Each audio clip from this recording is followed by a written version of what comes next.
President of the United States. Here in New York, the jury a short time ago alerting the judge it has reached a decision in the Donald Trump hush money trial. Trump, of course, is facing 34 felony counts in this case, accused of falsifying business records to cover up $130,000 in hush money payments to Stormy Daniels in the weeks before the 2016 presidential election. I want to go live down to the courthouse. Our senior investigative correspondent, Eric Kutursky, who has been there every step of the way inside that courtroom. He's live outside the courthouse. Aaron, the note from the jury that they do have a verdict. It came after about 10 hours of deliberations over the last 2 days, David, and about 6 years after this investigation of former President Trump began by the Manhattan District Attorney's Office. And it came as something of a surprise because moments before the judge announced that the jury had reached a verdict, he said he was going to be sending them home. And then there was a delay, a pause before the judge came back out onto the bench and very quietly announced, almost mumbling, that the jury had reached a verdict, and it jolted everyone in their seat. Former President Trump, in fact, had been laughing and joking with his defense attorney, Todd Blanche. Prosecutors had been smiling and sharing pleasantries, but everyone instantly became ramrod straight. Court officers flooded into the courtroom, and the jury asked for a few extra minutes to fill out the paperwork. It is a complicated verdict form because there are 34 counts of falsifying business records in order to cover up an alleged conspiracy to corrupt the 2016 election. So the jury wants to be very careful with the paperwork, David. We're just waiting for them to come back into the room. Aaron, a couple of very basic questions to bring people along right here with us. Again, the jury in Donald Trump's criminal trial here in New York, short time ago, alerting the judge that they do have a verdict in this case. Bottom line here, Aaron, that means they've decided guilt or not guilty. This does not mean there's any chance here of a mistrial because they've told the judge we have a verdict. That's right. They have told the judge we have a verdict. Now, it could be a mixed verdict. They do not have to decide, the same verdict for all 34 counts. It is, again, a bit complicated. The former president is accused of falsifying checks, invoices, ledger entries at the Trump Organization. So it could be that some they believe he falsified and some not. We'll wait to see what it is, but we do believe they have been able to reach unanimity on each of those 34 counts, but we'll wait to see. An extraordinary sequence of events late today. Aaron Kutursky describing for us the scene in that courtroom late this afternoon when it appeared that jurors were getting ready to be sent home by that judge in the case. Obviously, 2 days now of deliberations. And then, as Aaron just reported moments ago, the judge then informing the court that instead of going home, they would deliver a verdict in this case, this criminal trial involving former President Donald Trump. And as we have mentioned many times before, obviously an historic moment in this country, the first time a former president has been on trial. We're waiting now to hear from the jury, made up, of course, of 7 men, 5 women. Those jurors deliberating for about 10 hours right there in Lower Manhattan. They could vote to acquit on all charges, convict on all charges, or as Aaron mentioned there a moment ago, they could split this verdict. They could find the former president guilty on some counts, not guilty on others. Of course, we're simply going to wait to hear what they have decided. You can see the makeup of the jury. And Aaron, if you could enlighten us here, I know that you have studied this as you've covered this trial, but we have Americans from all walks of life. His peers here in New York City, there are a couple of lawyers on this jury. Tell us more about those who will be deciding his fate. The 5-woman, 7-man jury reflects the diverse richness of Manhattan. They come from all the varied neighborhoods of the borough, and it includes a teacher, a couple of lawyers, as you mentioned, which has been much speculated about their potential role on the jury.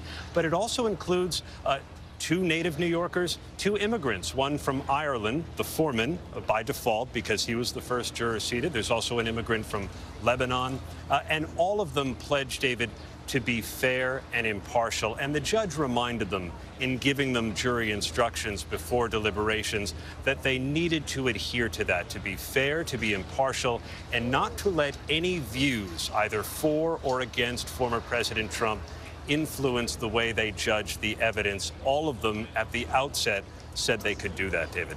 Aaron, tell us how we expect to see this play out. Of course, none of us can be sure until it actually plays out in that courtroom. But how do we believe this verdict will be delivered? And how soon could we hear what they've decided here? The jury had indicated at 4:20 p.m. Eastern Time that they had a verdict, but they wanted some extra minutes to fill out the paperwork. So that time has all but elapsed. So any moment now, we expect that the jury will be brought back into the courtroom. Everyone will be asked to rise, including former President Trump. The jury will take their seats, and then the judge will ask the foreman, this man from Ireland who used to work as a waiter. He now works in sales, and because he was the first juror seated, was selected the foreman by default. He will be asked by the judge whether the jury has reached a verdict, and then he will be asked to announce what it is for each of the 34 counts. Once he has gone through those 34 counts, the jury, all 12 members of the jury, will be polled individually to make sure that that is indeed the verdict. And at that point, it will be officially rendered. Aaron, as you point out, there are 34 felony counts here that he's been charged with, the former president. And each one of these counts begins with essentially this allegation that the former president, Donald Trump, made and caused a false entry into the business records of an enterprise to, and then again, each description of each count then plays out. For example, the first count is an invoice from Michael Cohen dated February 14th, 2017. And then there are a number of these counts, 34 in all. And again, Aaron, as you pointed out there, I mentioned a moment ago as well, this jury could find the former president guilty on some of these counts, not guilty on others. Obviously, the other couple of scenarios, guilty on all or not guilty on all. That's right. Any of those scenarios would be possible, and it's impossible to know how the jury arrived at the verdict they did. Perhaps we'll learn one day. But the invoices, the checks, the ledger entries that you saw there a moment ago on the screen are the allegedly falsified business records, and they all relate to a reimbursement in monthly installments to Donald Trump's former fixer and lawyer, Michael Cohen. On the eve of the 2016 election, he had paid porn actress Stormy Daniels $130,000 in hush money. And when Trump reimbursed Cohen in those monthly installments, that's when prosecutors said he falsified the business records to try to hide it from voters. They called it a scheme to hoodwink voters by keeping crucial information about former President Trump's past from voters in 2016. And prosecutors said in closing arguments, David, that may well have been what allowed Trump to win, suggesting these falsified documents changed the course of American presidential history. And now we await a verdict that may well affect another election come November. And the prosecution, as part of that argument, saying it may have affected, but it might not have affected the election, but trying to make the case before that jury that voters at home should have been able to make that decision based on all of the information at hand. But we'll see what the jury decides here. I'm joined by our chief legal analyst, Dan Abrams, on the phone. And I just want to say to all of our contributors, we'll have to interrupt the moment we begin to hear what this verdict is on all of these 34 counts. But in the meantime, Dan, for our viewers watching ABC News live coverage here of the verdict in Donald Trump's criminal trial, you and I were on the air last night here, Dan, with those first two requests from the jury, and they were somewhat telling. 4 hours in, a very specific request from those jurors to look back at testimony, to have testimony reread from David Pecker, a former publisher of the National Enquirer, of Michael Cohen, of course, Donald Trump's one-time lawyer and fixer, about, in particular, a meeting allegedly that took place at Trump Tower. All three men involved in that meeting, according to the testimony, in addition to phone calls and other testimony that they requested. But that particular request was somewhat telling. And what could it potentially signal here without getting ahead of ourselves? Right. So that's exactly what the prosecutors would have wanted them to start with, right? Because from the prosecutor's perspective, this is a scheme that started in 2015. It started at the Trump Tower with a meeting between David Pecker and Michael Cohen and Donald Trump talking about how they would keep an eye out. David Pecker would keep an eye out for negative stories that he would help pay for them. They would end up, quoting, killing them. Catch and kill was the scheme. But the reason it's important that they asked for that readback is David Pecker was the corroborating witness for Michael Cohen, right? Again and again, we talked in this case about Michael Cohen's credibility problems. And the prosecution's argument was, yes, he's got credibility problems, but we believe we have corroborated all the key elements of his testimony. And the beginning of that corroboration starts with the 2015 meeting, where David Pecker and Michael Cohen are basically relaying the same account of how this all started. So that was definitely a good sign for prosecutors that that was the beginning of the jury's deliberative process. Again, it was impossible to know exactly what it meant. Did it mean that they were following the prosecution's roadmap? Did it mean that there was some dissent on the jury and they were trying to resolve outstanding issues? We didn't know. We still don't know for certain right now. But based on the speed of the verdict, you've got to believe that at least the prosecutors here are probably encouraged by the fact that a verdict has been reached. And Dan, you and I, in talking on World News Tonight last night here, talked about the potential possibility that that would have signaled some sort of dissent. In addition to those questions, those very specific questions, the second request that came about an hour later, early in the deliberations, was that the jury instructions from the judge be reread to the jury. And this was just hours after he had instructed them on jury instructions to begin with.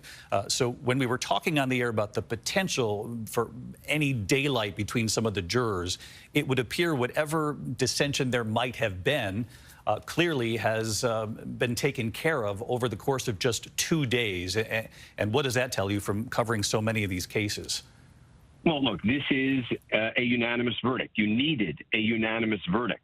11-1 for conviction or 11-1 for acquittal would be a hung jury. But remember, and we talked about this last night, was that New York has a kind of quirky law, interpretation of law, that in most cases, the vast majority of cases, the jurors don't get to bring with them the jury instructions back into the jury room. In most states, in federal court, you give the jurors the jury instructions. They Dan, get to let me bring just them interrupt back. you. Let me interrupt you right there. They didn't get a copy of the jury instructions, which is why they asked for them to be read back. Dan can elaborate on that in a moment. I do want to let the audience know that Judge Juan Merchan back in that courtroom. Of course, no cameras in the court, which you are well aware of from our coverage, weeks now of our coverage. The judge back in that courtroom, set to bring the jury back into the courtroom as well to deliver this verdict. Again, you can't say it enough that this is an historic moment for the country, because we have never witnessed a criminal trial of a former president of the United States. The president, Donald Trump, the former president, in that courtroom too. Our reporters there in the courtroom and in what we call the overflow room, given eyes and ears on the court for us, are reporting in that Donald Trump is sitting at the defense table, his arms very tightly crossed. They describe him as stone-faced, nodding as his attorney whispers into his ear. And as you know, after weeks of coverage, that there is a courtroom where they allow reporters to go in to witness the proceedings for the entire day. Our team has been in there every single day, right there along with the former president. And John Carl, you are one of the correspondents who has spent time in that courtroom. It must be a surreal scene, not only for the jurors who must decide a former president's fate, but for the former president himself. And we heard about this in closing arguments, that not only did the defense make its case, the prosecution make its case directly, aiming their arguments, their closings at the jury, but almost the entire time, the former president looking over at that jury too, studying those jurors' faces. And John, I apologize in advance if I have to interrupt you, but an extraordinary scene over these last several days inside that courtroom. I mean, David, a scene unlike any we have seen in American history. A former president of the United States, and not just a former president of the United States, but a current candidate for president of the United States, again, sitting just, feet away from the jury that would decide his fate. And he can see perfectly clear their expressions as they're hearing the key witnesses, as they're hearing the key evidence. And when the jury walks in, the entire court must stand up, and the jury walks right in front of Donald Trump and his legal team and the prosecutors on their way to the jury box. And it was interesting. I was in there for 2 very critical days of testimony. Michael Cohen testifying, obviously the central witness in this case. And for the most part, the jurors avoid eye contact with Donald Trump as they pass right in front of him and sit in that jury box. And John Carl, we've just been told by our reporters who are there in the courtroom today, John, we'll get back to you, that the former president, Donald Trump, did stand as the judge entered that courtroom, fixing his jacket, taking a deep breath in the courtroom for those who can see him, able to witness that. One of our reporters down there on the scene reporting that suddenly there are many more court officers in the room. Secret Service supervisor standing in the back of that room. As you know, any court case here in New York involves a significant amount of security. This is unprecedented. There has been security there every single day of this trial. And many of these officers, when asked previously, you know, when do you get to go home, they are there for the entirety of these days, these proceedings. So even yesterday, for example, after the jurors left for the day, both sides, the defense, the prosecution, had to agree on the kind of testimony that would be reread back to the jurors, those requests made by that jury, that those officers, everybody in that court responsible for keeping the courtroom safe would stay into the evening, along with the court reporters who would then have to read this testimony back. That's what played out this morning. Court reporters reading back the testimony that had been agreed upon by both sides, the defense and the prosecution. And then the judge, we knew Judge Juan Merchan would ask the jury, do you want all of the jury instructions read back to you or particular instructions? And that was how he was able to zero in, laser in on what it is they were looking for to have read back to them. I want to bring in Aaron Katersky again, live outside the courthouse. Aaron, it's our understanding the judge back in that courtroom, Donald Trump standing as the judge entered the court. What do we know about the jury at this point? The jury has just entered the courtroom, David, filing right past former President Trump on their way in. Most of the jurors appeared to avoid eye contact as they took their seats in the jury box. The judge is now formally reading into the record the note indicating there's a verdict. We are learning right now, Aaron, the foreperson is standing in that courtroom. Let's wait for reporting from inside the courtroom. The control room listening to this very closely. Aaron, you are as well from our team inside the courtroom and in the overflow. The verdict is now being read. As you can see on the screen here, count 1, guilty. Count 2, the former president found guilty. Count 3, guilty. We await count 4 here. As you can see, the first 3 counts, the former president of the United States, Donald Trump, found guilty of 3 felony counts so far. The foreperson in that courtroom.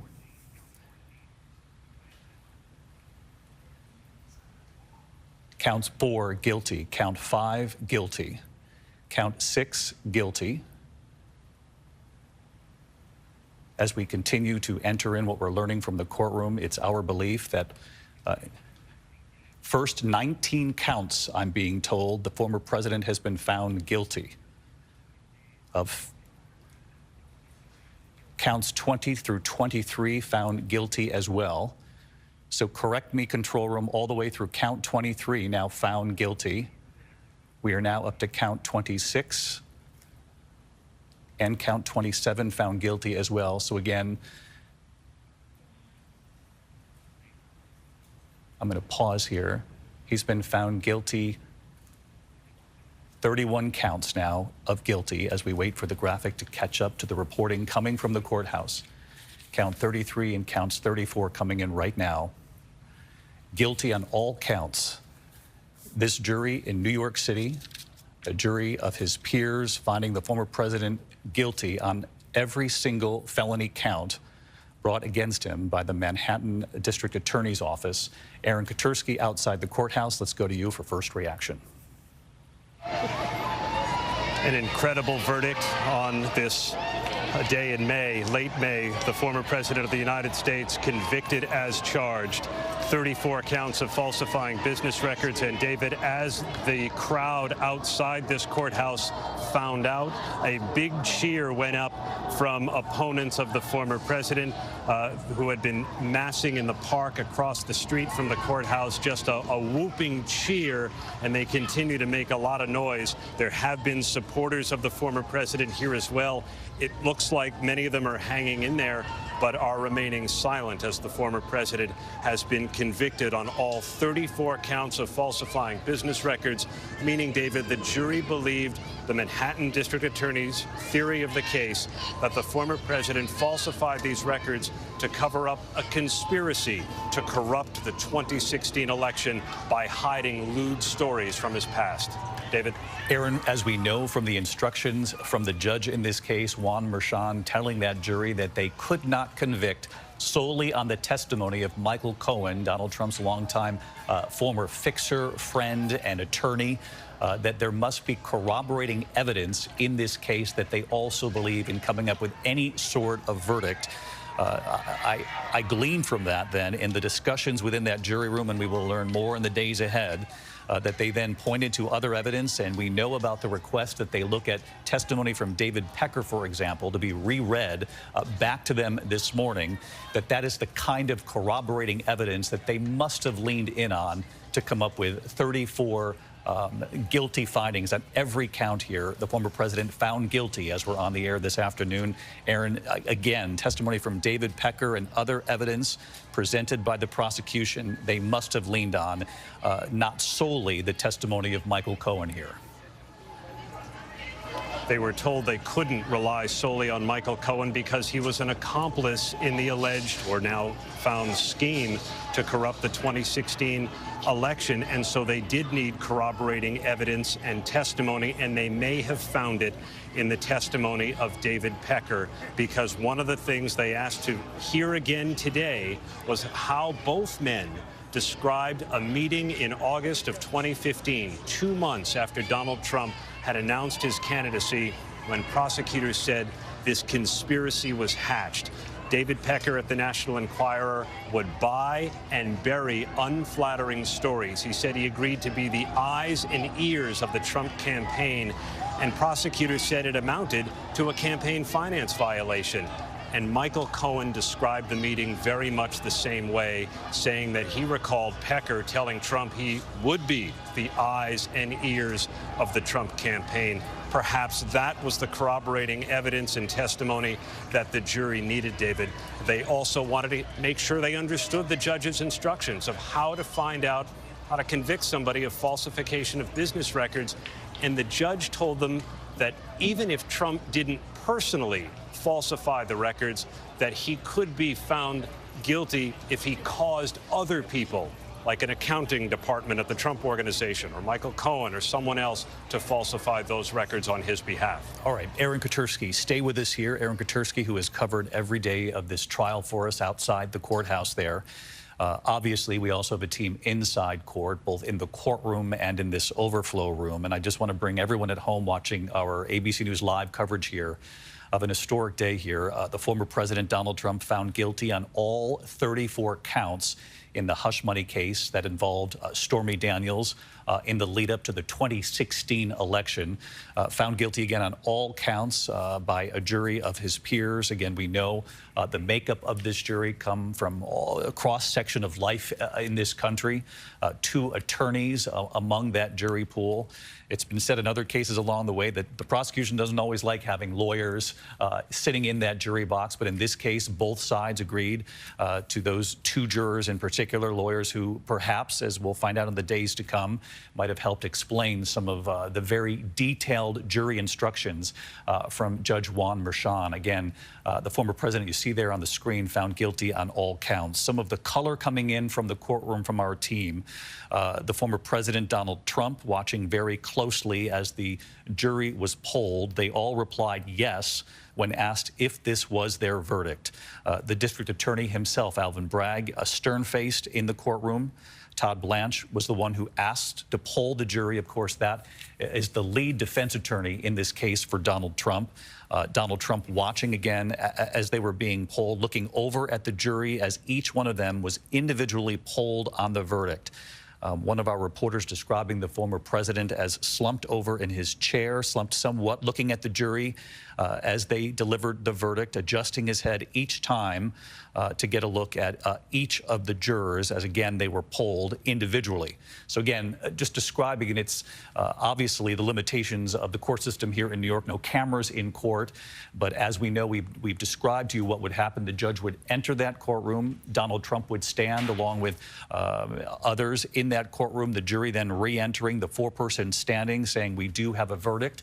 The judge asking the foreperson what that verdict would be.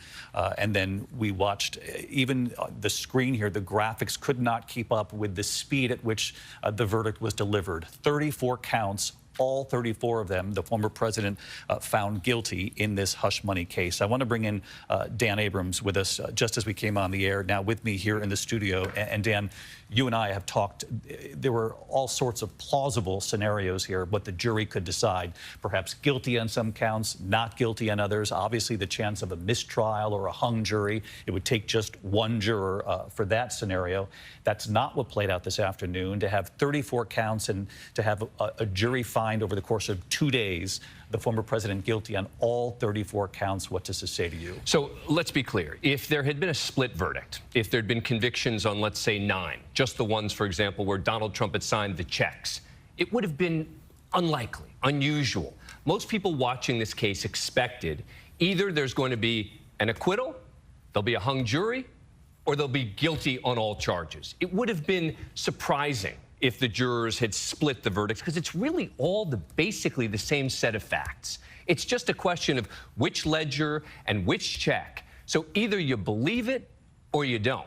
And so the fact that it's 34, we have to be careful here, right? Let's not overstate what that means. Because, for example, when it comes to sentencing, it's not as if the sentence is going to involve 34 counts where each count ends up being served consecutively. There is almost no doubt that whatever sentence happens here, the sentence will be concurrent, meaning all of it will be served at the same time for the 34. So in effect, you talk about a sentence. Yeah. So let me stop you right there, because viewers at home are going to ask immediately, what does this mean? Could the former president be sentenced to potential time behind bars? We know there is the potential for that, though extremely unlikely for a first-time offender, correct? I think it is unlikely. This is the lowest level felony in the state of New York. We talk about misdemeanors versus felonies, but there's also different levels of felony. This is a Class E felony, the lowest kind.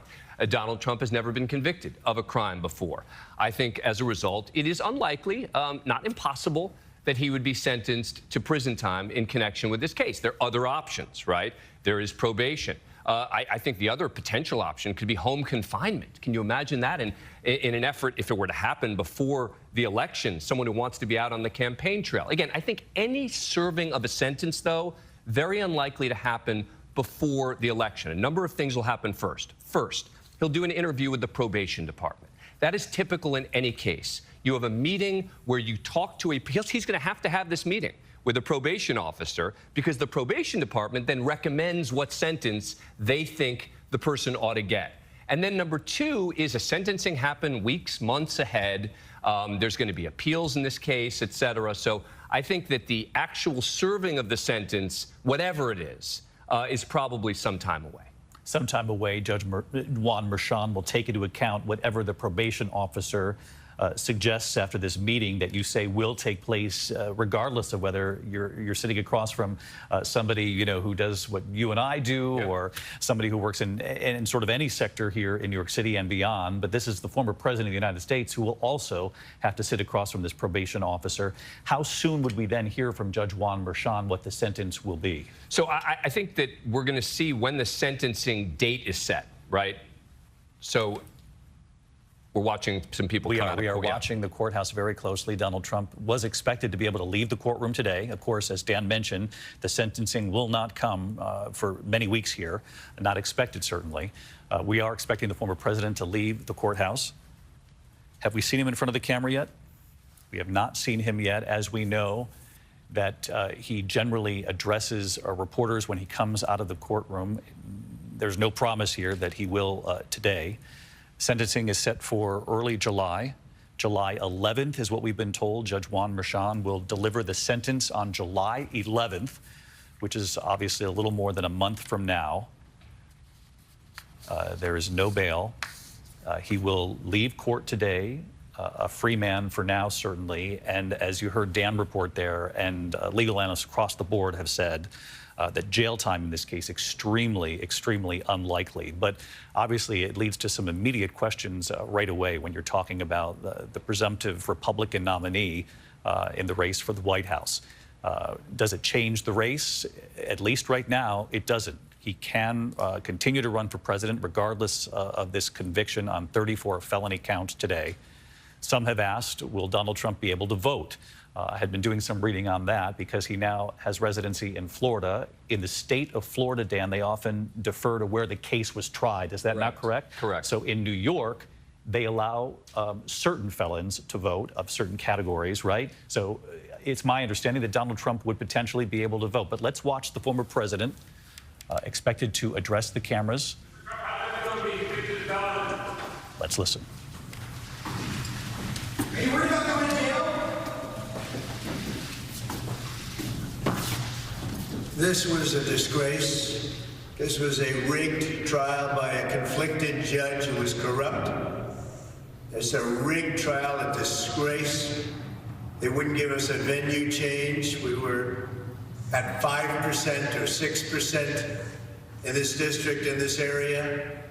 This was a rigged, disgraceful trial. The real verdict is going to be November 5th by the people.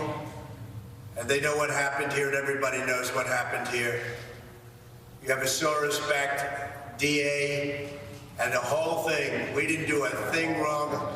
I'm a very innocent man, and it's okay. I'm fighting for our country. I'm fighting for our Constitution. Our whole country is being rigged right now. This was done by the Biden administration in order to wound or hurt an opponent, a political opponent. And I think it's just a disgrace. And we'll keep fighting. We'll fight till the end and we'll win, because our country's gone to hell. We don't have the same country anymore. We have a divided mess.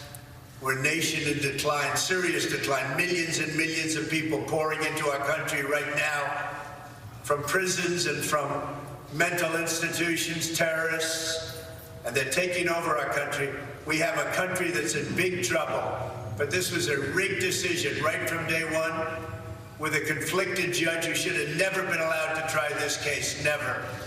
And we will fight for our Constitution. This is long from over. Thank you very much. Why should voters vote for a convicted felon? Todd Blanche at the president's side. Todd Blanche, the defense attorney, the president turning around, not taking any questions. Former President Donald Trump, a short time after listening to the foreperson deliver the guilty verdict on all 34 counts. Todd Blanche then asking each juror to be polled, each juror then saying that they agreed with the finding. This was unanimous, all 34 counts found guilty. The former president moments ago saying this is a disgrace, this was a rigged trial, a rigged decision, and immediately turning to the race for president, saying the real verdict will come on November 5th from the American people.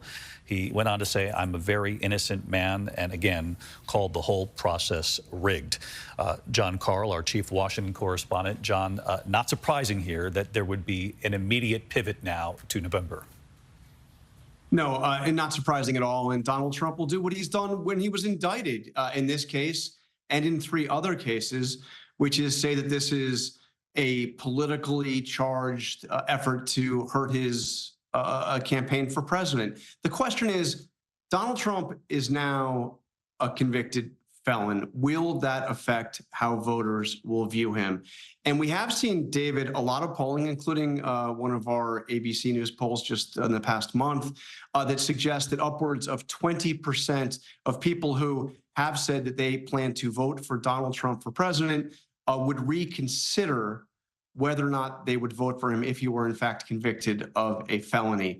So the question is, now that he has been convicted of a felony by a duly charged jury, will those voters who have been solidly for him, now reconsider whether or not they still want to vote for Donald Trump to be president of the United States again, now that he is a convicted felon. Again, the polling suggests that at least a significant percentage, roughly 1/5 of those voters, will reconsider that. Now that it's out there, we'll see. John, stick with us here. We want to go full to this WABC picture from our station here in New York City, Channel 7, with live pictures over the courthouse here in Lower Manhattan. Donald Trump, the former president, obviously expected to leave the courthouse. A significant security, not both because it's the New York State criminal court, but also Secret Service, and they had been prepared for any possibility here. Though he leaves today, obviously a free man. We know that the sentencing will be July 11th, which I believe is 4 days before the start of the Republican National Convention. John Karl hits at a very important point politically, and which is the central question of whether or not this changes the dynamic in the race for president in this country. We don't want to get too far ahead of ourselves here on that, but as you know, we've been reporting for many weeks now, this race, even though we are still very early on, is a very close race in this country. They are within a point or two of one another. President Biden and former President Trump, as the country, takes a deep breath and prepares itself for a rematch. The polling consistently shows that the American people did not want these two to play this out all over again in front of the country, but that is where we're headed. And now the question, as John Karl brings up, is whether or not this shifts the dynamic at all. Of course, some political pundits will say this was sort of baked in, that Donald Trump supporters had been bracing for anything here, that it won't change the dynamic at all, if much at all, for those who are loyal Donald Trump supporters. And the question, though, given how tight the race is, this is going to be a presidential race. Most observers say that will be decided at the margins.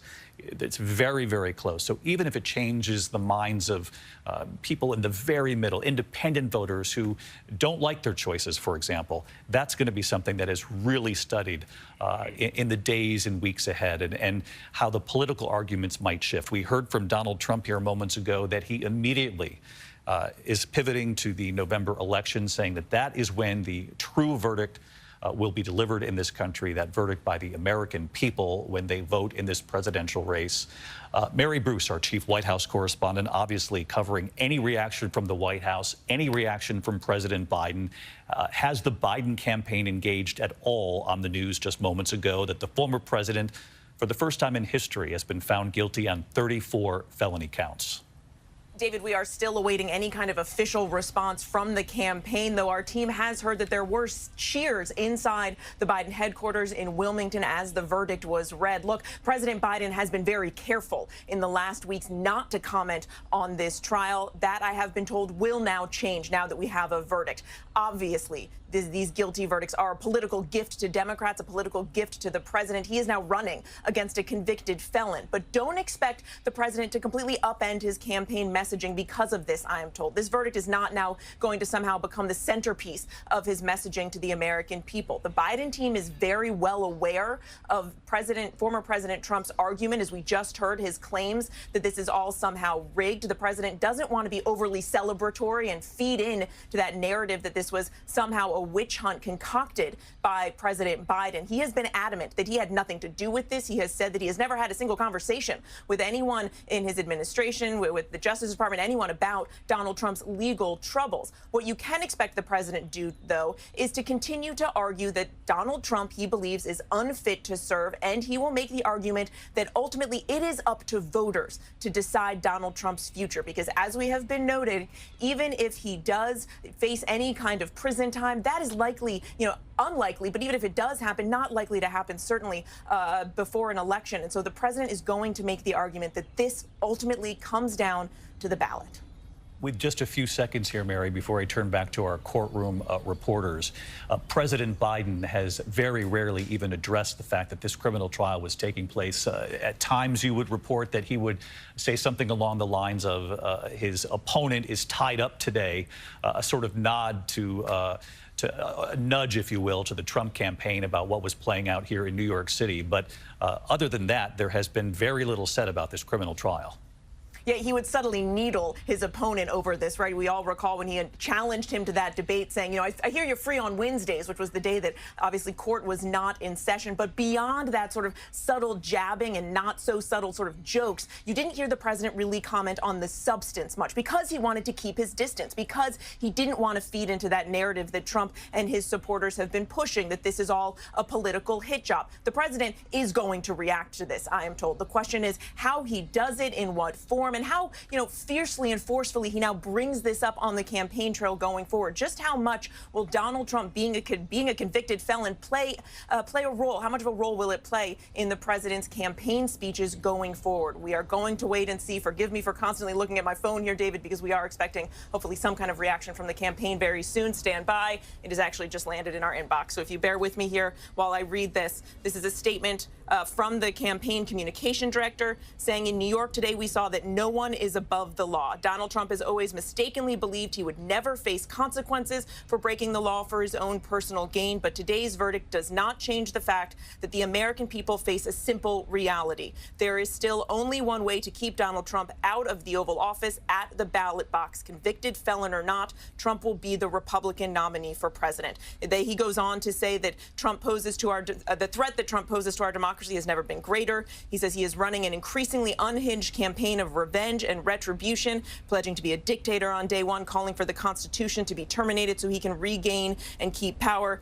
The statement concludes by saying a second Trump term means chaos, ripping away Americans' freedoms and fomenting political violence, and the American people will reject it this November. That is the official statement from the Biden-Harris campaign spokesman, David. Mary Bruce with reaction just coming in from the Biden campaign. Olivia Rubin, our courtroom reporter, part of our investigative unit here at ABC News. Olivia, you were in the courtroom and in that overflow room so many days during this trial. Can you describe what you witnessed late this afternoon as the jury was called back into that courtroom and the verdict was read, the reaction from the former president in that room? Well, for the most part, David, a stone-faced Donald Trump in that courtroom, almost motionless the entire time. He sat in his seat, slumped back, the frown we have seen on his face almost every single day inside of that courtroom. And it was no different for most part when he heard the jury read that verdict. But it's so striking, David, because I want to rewind for just a moment, because before the verdict came in, Judge Merchan had called the parties in to tell them essentially that the day was about to be over. Donald Trump thought that he was going home without a verdict today. He just had about 15 minutes to kill. And what we saw was a Donald Trump at that verdict, at the defense table, that we have never seen before. He was joking, he was laughing, he was smiling with Todd Blanche. They were chatting, they were laughing almost incessantly.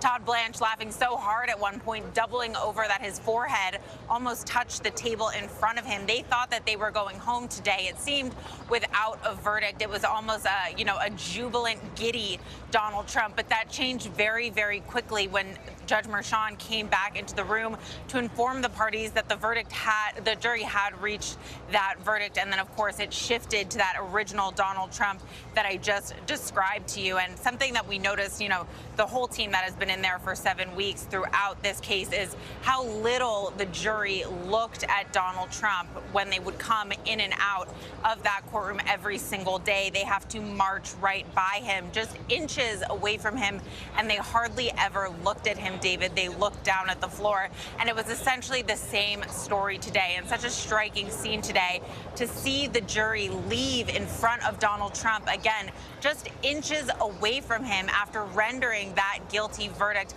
marching in front of him in the line that they have done day in and day out, and again appearing to look down at the floor once again. But Donald Trump, on that camera that's on him in the overflow room, he was looking at them. He stood in front of them as they passed. He adjusted his tie. So really just a remarkable moment from him, from that jubilant, laughing, giddy Donald Trump, who thought he was going home today with no verdict, to the man sitting at the defense table, as they are saying guilty over and over and over again, a convicted felon, David.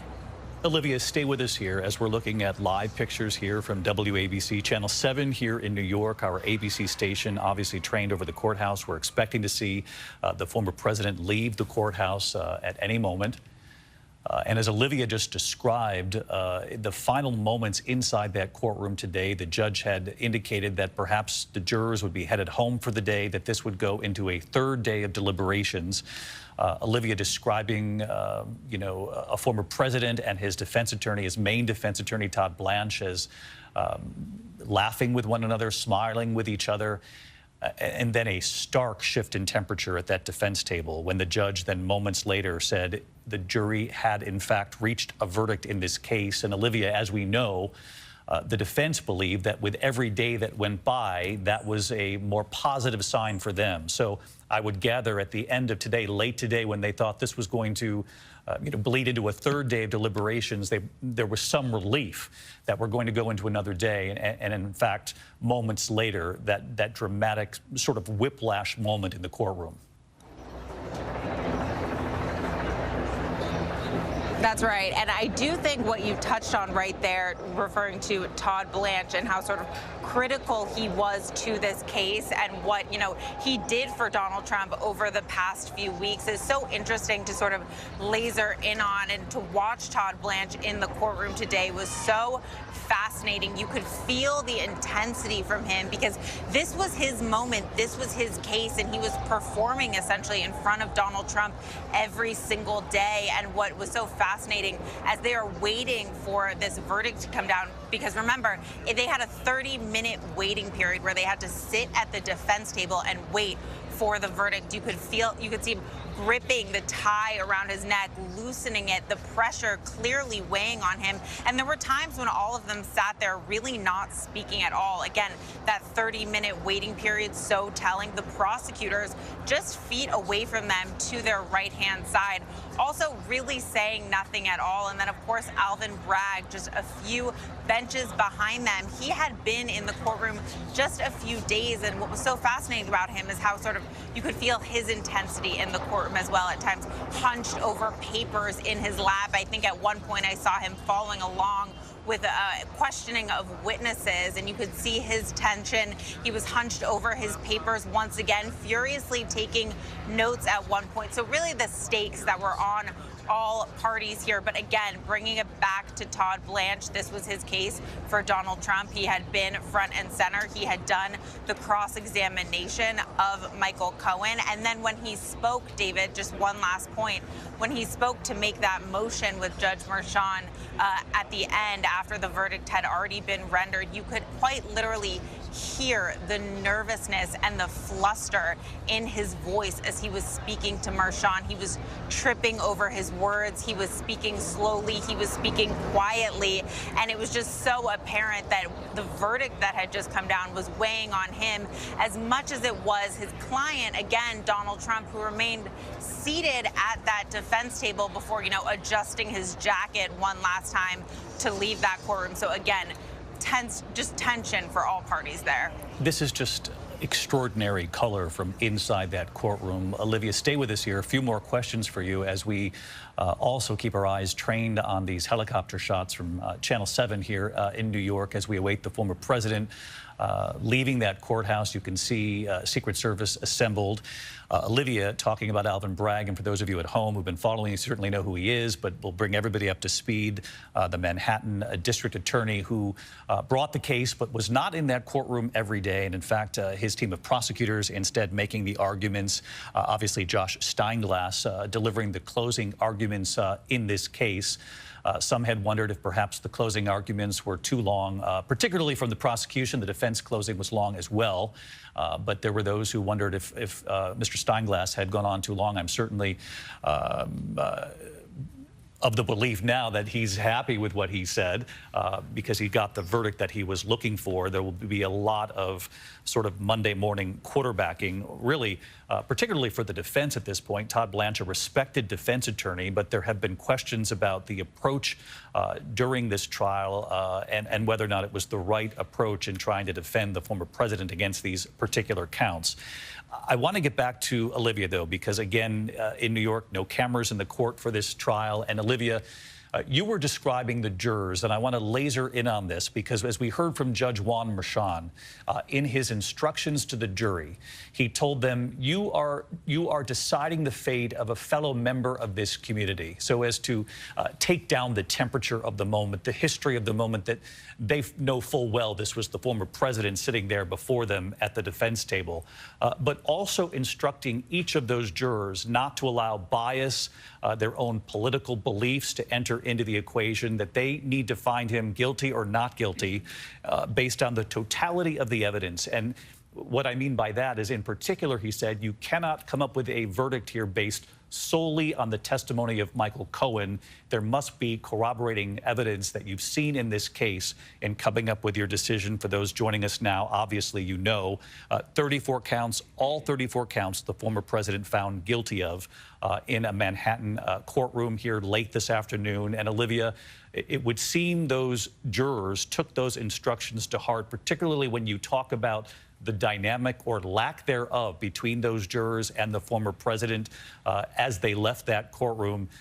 Again, describe the eye contact the former president was making with them versus the other direction.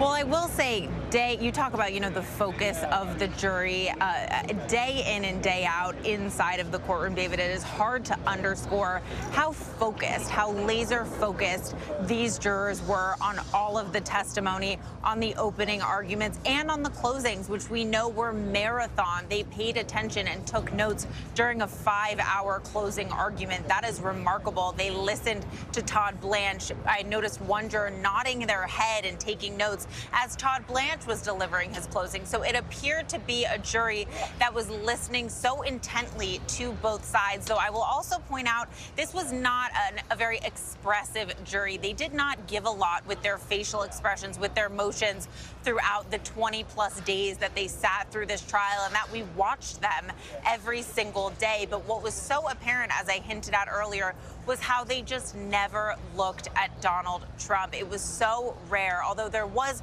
one or two jurors that occasionally would look at him when they would go in and out of the courtroom. And that was one of sort of the most remarkable, logistical setups of the courtroom.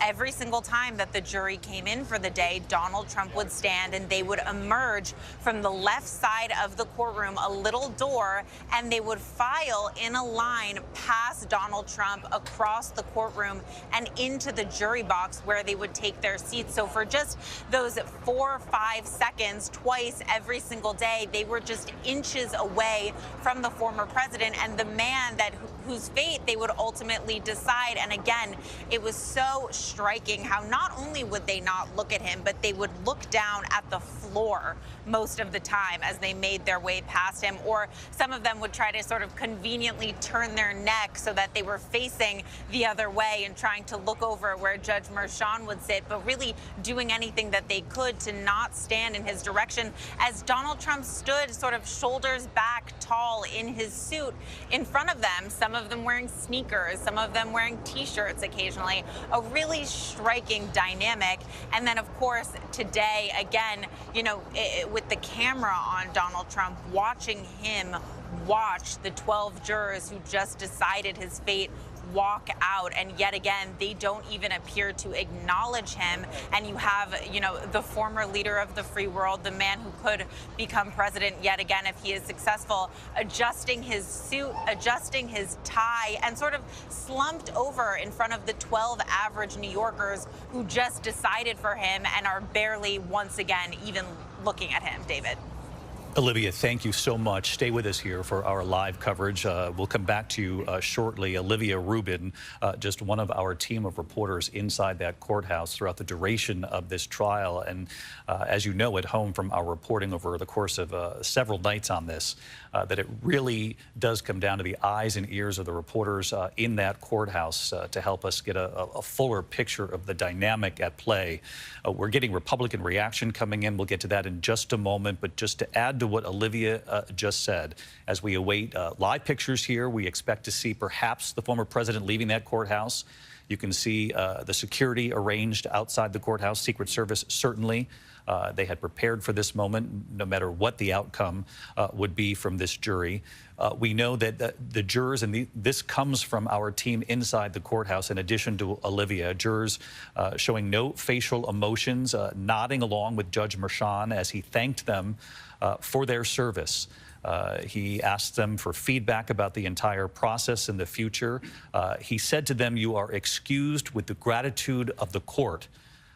And while he was saying that to the jurors, the defense attorney, Todd Blanche, sitting with his head in his hands at the defense table, his elbows on the table, rubbing his lips, Judge Juan Merchan thanking the jurors for handling a, quote, very stressful and difficult task. And as we heard Olivia Rubin report there, with the exception of looking at the former president now and then as they entered the courtroom day to day, there was very little exchange as far as making eye contact with the former president, the person whose fate was in their hands, although we do know from today's reporting that the former president was studying each one of those jurors, particularly as they were polled individually after this verdict today, each one of them saying yes when asked, "Is this your verdict?"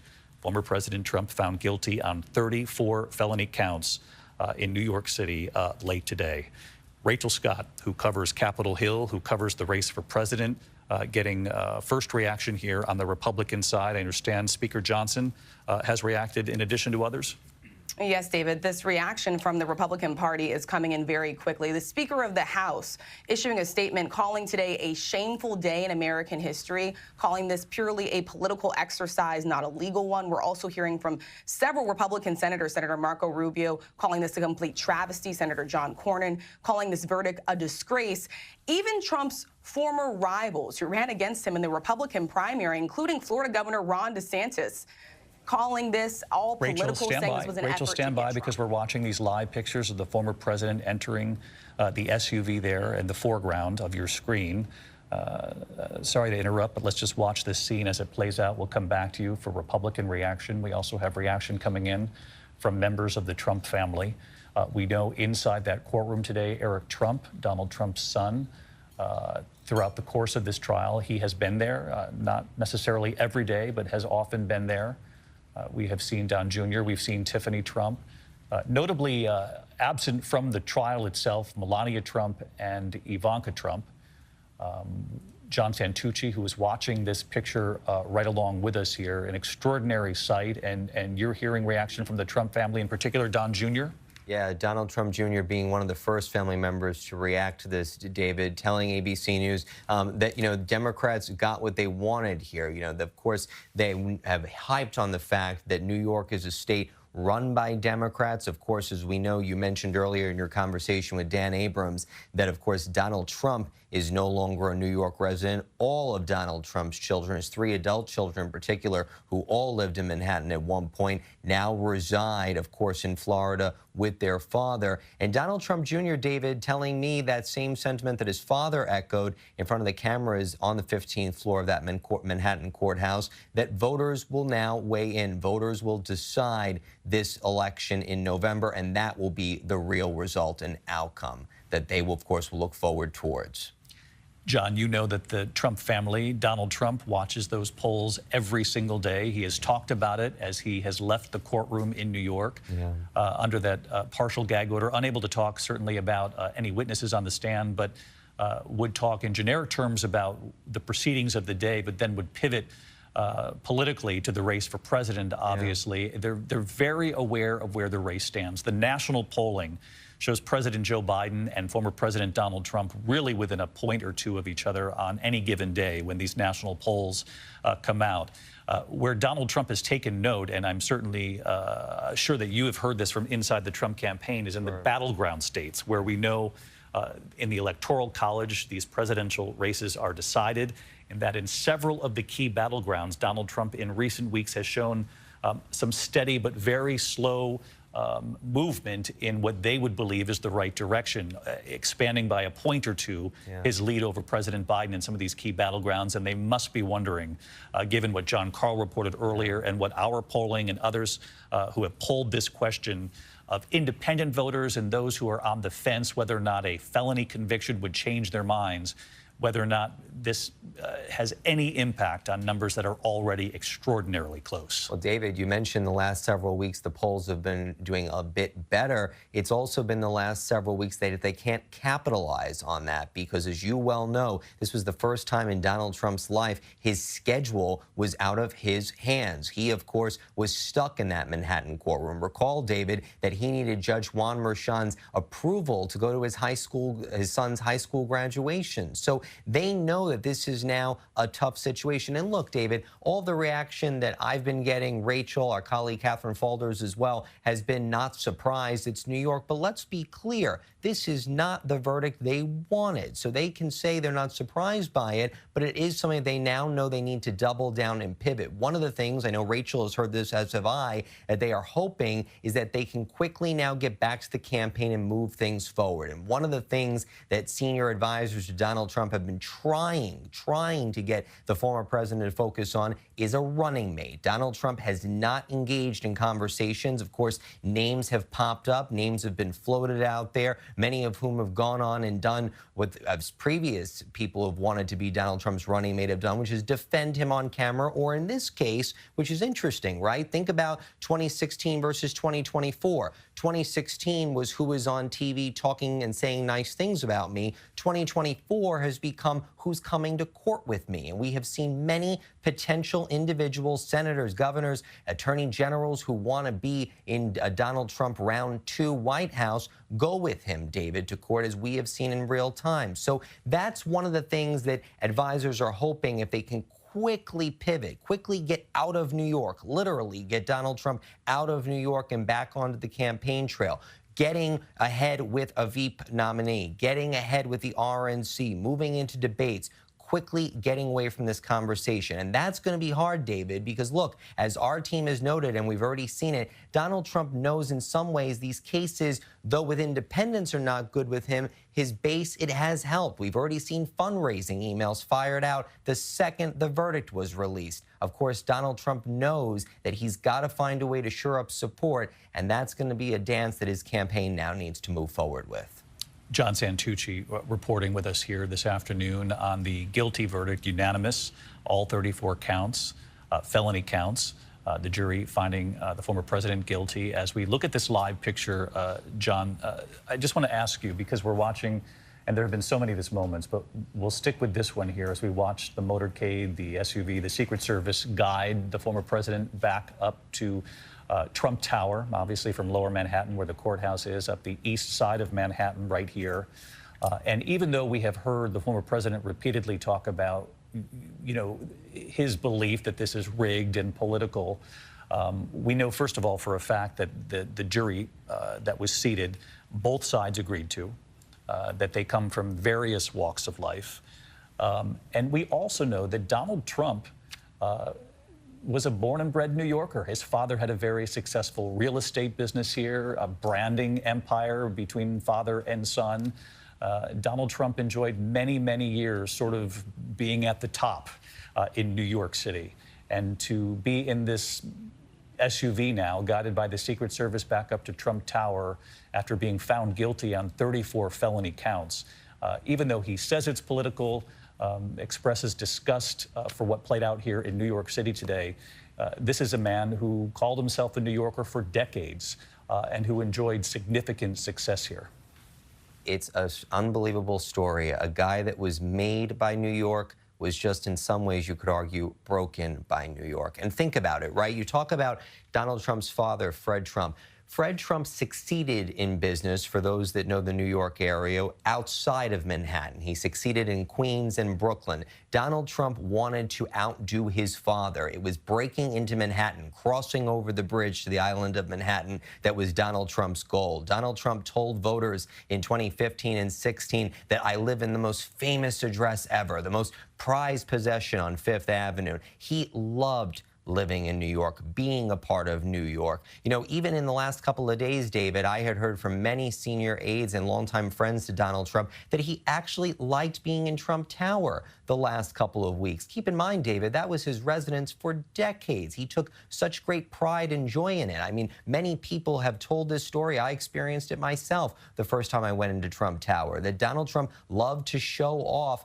the views. Look at the Plaza Hotel. Look at Central Park. This was Donald Trump's pride and joy as a New Yorker. And to think that this is a city that he really spent his life trying to be a part of, breaking into. You know, as we're watching this helicopter follow his motorcade, I'm reminded of a video in our ABC archives of Barbara Walters with Donald Trump, talking about how he wanted to make the New York skyline different, put his impact on it. He's driving along right now, David. You got to imagine looking in part out the window, looking at the city that he had a big part of in some ways for many, many years. And this is a city now, David, that has left a very different impression on Donald Trump. And I mentioned earlier, but just think about it, right? You know, we all grow up, we all move away from home, life brings us in different places.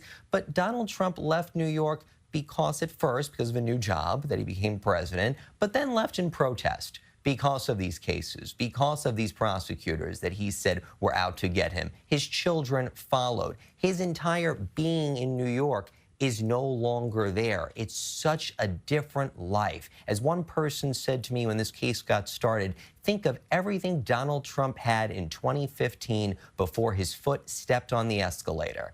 It's a lot of a different life now.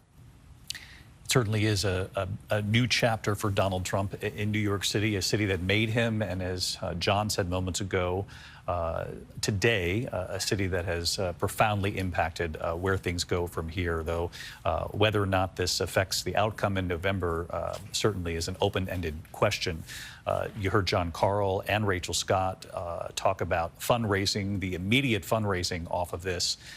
That is one advantage to this, but certainly there's a significant downside. We cannot overstate that. 34 guilty verdicts rather, on 34 felony counts today by a jury of people agreed to by both the defense and the prosecution, a jury of Donald Trump's peers from all walks of life here in New York. And as we know, the judge had instructed that jury to look at this president, this former president, as a member of the community, and also instructed the jury not to allow bias, political beliefs to factor into this equation.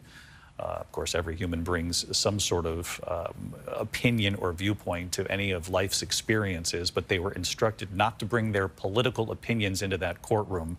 They were also instructed not to base their verdict solely on the testimony of Michael Cohen, who has become such an extraordinary lightning rod, certainly in this case, and the judge telling them there must be corroborating evidence of a magnitude that would allow you to come up with the decision that they came up with today. John Carl, Michael Cohen has put out a statement.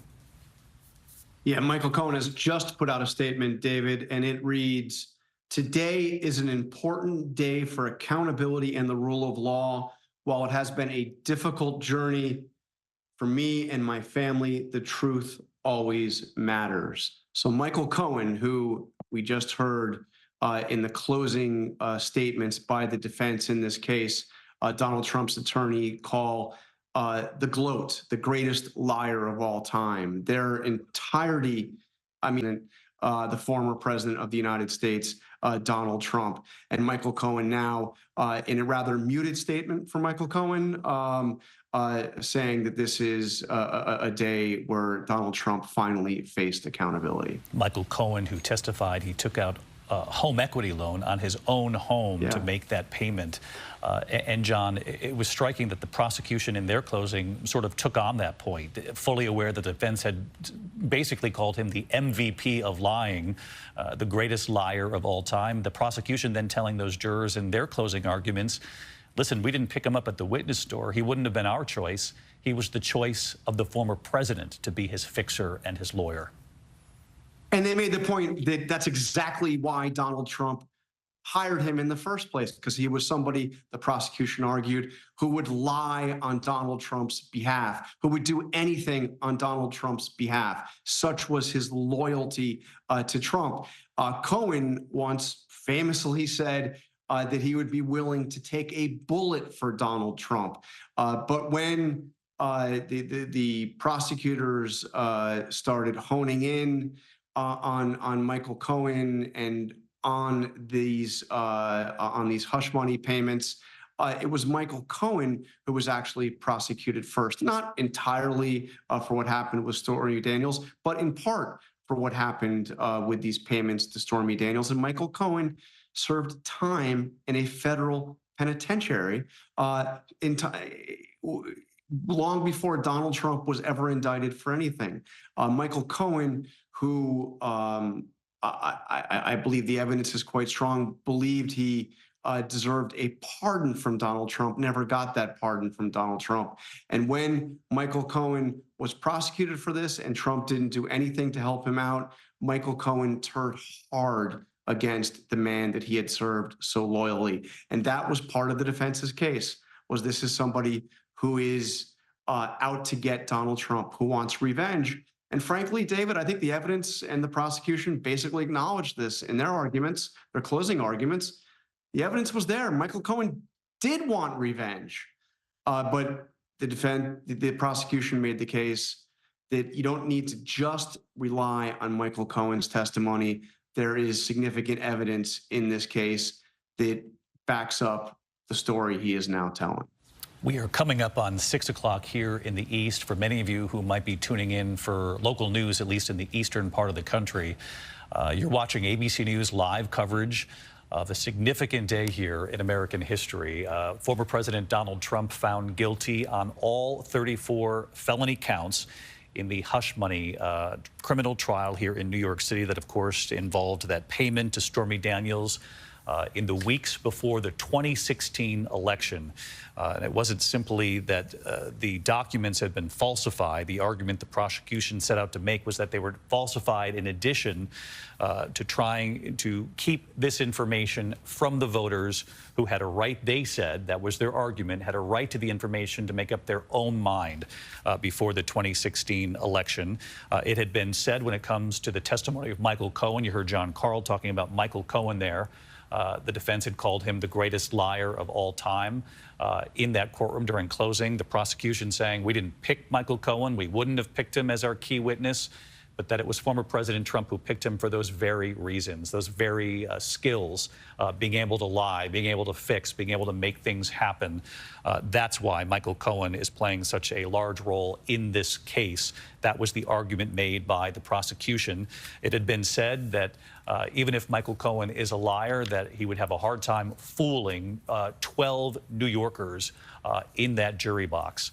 Judge Juan Merchan instructing them, even in the end, through jury instructions agreed upon by both the prosecution and the defense, that the jurors could not find the former president guilty based solely on the testimony of Michael Cohen, that they must have corroborating evidence to the magnitude that would allow them to find the former president guilty on all 34 counts in a New York City courtroom here late today. Josh Einiger of our station, WABC TV here in New York, Channel 7.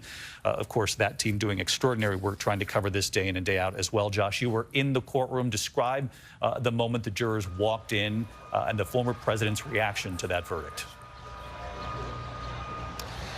Yeah, so David, it's hard to overstate the wild shifts in the atmosphere in that courtroom over the course of really just a few minutes. I'll actually start a few minutes before that, which is when the judge called all the parties back to the courtroom at around 4:15. The jury was to deliberate until 4:30, and the judge told both sides he was going to let the jury go at 4:30, and then he left the bench. And over the next few minutes, Donald Trump was positively giddy with laughter with his lead attorney, Todd Blanche. They were laughing pretty heavily at the defense table and really all smiles. They seemed very relaxed. And it was really only a few minutes after that that the jury sent this note saying they had a verdict. So when they did enter, I think you heard Olivia Rubin say earlier, they walked in a very well-practiced, eyes down, eyes forward, not looking at the former president, who was really just maybe a foot or two to their right as they have to file past him.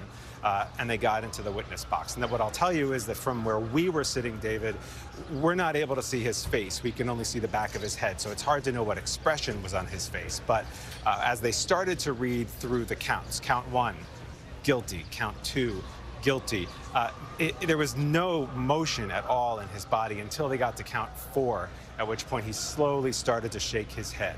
And that lasted for a few more counts, and then at around count 6 or 7, he was just still again, all the way through to count 34 when he was found guilty on all counts, David. Any reaction were you able to see from Eric Trump, his son? Was his son still in the courtroom at that point? His son, Eric, was in the courtroom sitting next to one of his attorneys, and no obvious reaction from him either. He was looking straight ahead, sort of ramrod straight, and did not betray any emotion. And then I will tell you, David, that when the jury did file out, it was that same awkward staging in the room that we've talked about so many times. They walked out now with him on their left. Some of the jurors actually turned their face to the right in the direction of the judge and away from the direction of Trump so that they would not have to make eye contact with him as they filed out of the room. And then when he left the room a few minutes after that, there was just a look of disgust. I have no other real word for it on his face as he walked out of the room, and then you saw him before the cameras after that. We're looking at the SUV carrying the former president back up to Trump Tower here in Manhattan. And Josh, the moments after the verdict was delivered, we understand that each juror was then polled right there with the former president sitting at the defense table, each juror polled by the judge. And how did that play out? And I know you were sitting behind the president, very hard to tell his facial expression, but describe for me, if you will, that moment, and then what the judge then said to those jurors after their job was done. So when the judge polled the jurors, he didn't poll them on each count. Of course, there are 34 counts, there are 12 jurors.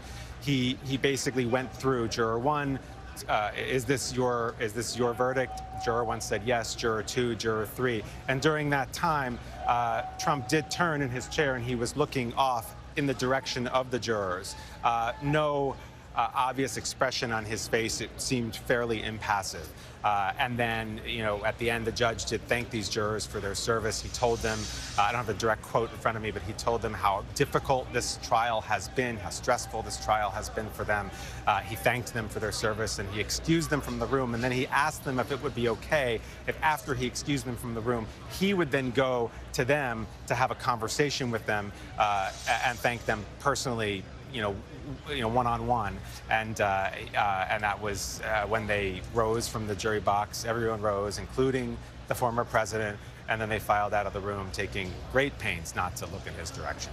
That's a very interesting observation, and I had wondered earlier when I had reported earlier on the air here that the judge told those jurors that he would be interested in their feedback, thanked them for what was a very difficult task, when that communication might take place between the jurors and the judge. Josh Einiger here of WABC reporting that the judge then planned on meeting with those jurors after they left the courtroom. And you have to wonder, Josh, and it's an impossible question to answer, you have to wonder if the foreperson or perhaps the 2 attorneys within the jury or who it was on that jury that got them all together and said, when we walk in, let's walk in a certain way, because your description and Olivia Rubin's description earlier on the air, really match up to a T.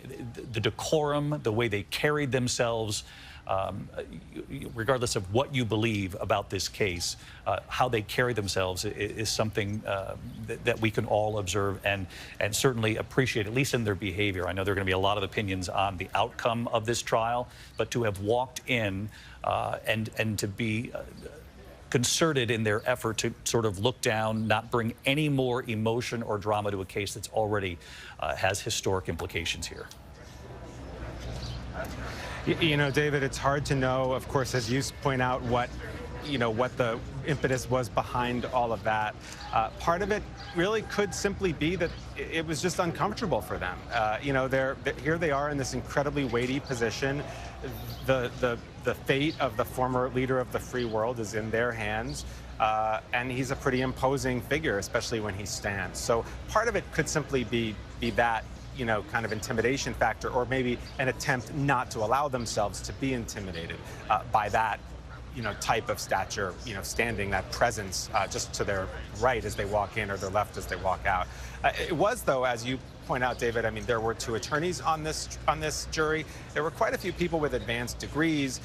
So, you know, there are people with life experience and wisdom, perhaps, who could guide, you know, the whole jury in terms of how it comports itself during this really historic and very stressful trial.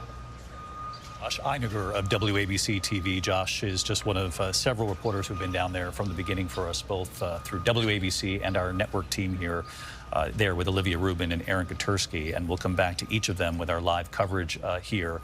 Again, you're watching ABC News live coverage. The former president being brought back uptown to Trump Tower in a city where 12 jurors have found him guilty on all 34 felony counts against him.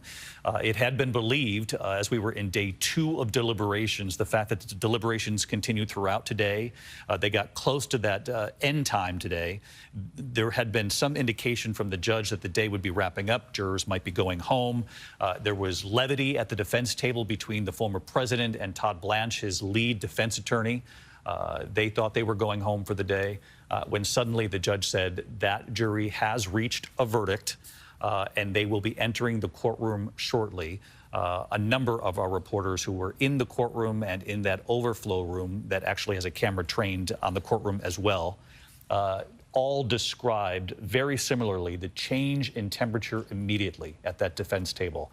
We had been reporting here over the last day or two that with every day that goes on, that gives a defense team a little more hope that there might be dissent among jurors within the jury. And that doesn't mean they're not still going to come up with the same answer, but as the days wear on, that's considered a better sign perhaps for the defense. And so that sudden turn at the end of today, Dan, must have been very unsettling for the former president and for Todd Blanche. Yeah, I mean, look, a hung jury in this case, meaning one juror saying I'm not going to convict, would have been a big victory for Donald Trump. It would have meant any potential retrial wouldn't happen until after the election. If he wins the election, it wouldn't happen potentially until 2029. So they were certainly hoping at the least for a hung jury here. And I'll tell you, the fact that this jury came back today, it's pretty quick. I mean, yes, you can argue this wasn't that complicated a case. That's true. As a legal matter, though, it wasn't that easy a case either. And the fact that these jurors came back after a half day yesterday, a day of deliberations today, came back with a verdict in this kind of case suggests to me that there wasn't much dissent on that jury. Because it'll be very interesting to hear when they initially went back there. Did they poll the jury? Did they say, what are you all thinking? Let's do a quick hand raise. A lot of the time that happens in the jury room. Were they all saying that they thought guilty at the outset?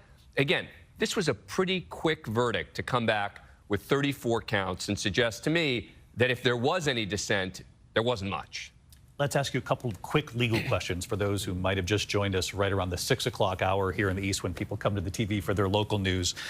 You're stuck with us a little earlier than normal here tonight, given the stakes at play here and this guilty verdict for former President Trump, guilty on all 34 counts. This does nothing, Dan, legally when it comes to running for president. He continues to run, no problem. Correct, and he can vote, too. We were about to talk about it before. He can run for president. No question. The question of voting is based on New York state law because Florida defers back to the state where it happened. That's New York. In New York, really the only way you can't vote is if you're serving time, actually serving time. So he will be able to run for president and he'll be able to vote. The question is going to be when the sentencing is going to happen on July 11th. The question is going to be, even at that sentencing, does it begin immediately? I think that there's a really serious chance that what will happen is that the judge will say, I'll allow you to appeal this, and while they're appealing, the sentence, whatever it is, would be put on hold. this might be a little nuanced, but I find it interesting in all the reading because he has moved to Florida and made himself a resident of Florida. That's his home base now. That had the trial played out in Florida, for example, he would not be able to vote. Felons in Florida aren't able to vote. Right. It would be a different law. It would be under Florida law. But again, Ron DeSantis could change that, right? As the governor, he could say, I'm going to pardon you, in effect, and allow him then to vote. So if it had been in Florida, Ron DeSantis, as the governor, would have control over not just the question of can he vote, but he could also pardon him with regard to any conviction as well. But of course, it's a moot point because Correct. Even though he's a resident of Florida, they won't have to do anything to help allow him to vote. Correct. Because this played out in New York, where they would allow a convicted felon to vote unless they're serving time. Now, this is the question that came up earlier, and it is a question that people at home are going to ask.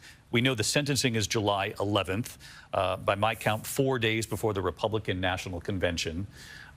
It's still extremely unlikely that the sentencing would include any kind of time behind bars. Yeah, I mean, I think it's unlikely. You're talking about the lowest level felony here. You're talking about someone with no criminal record.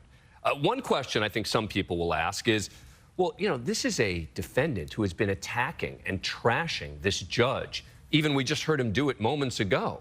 Could that play into the sentencing? Typically in a case, a lawyer would say, are you crazy? You're going after the judge who has complete and total discretion over what your sentence is going to be?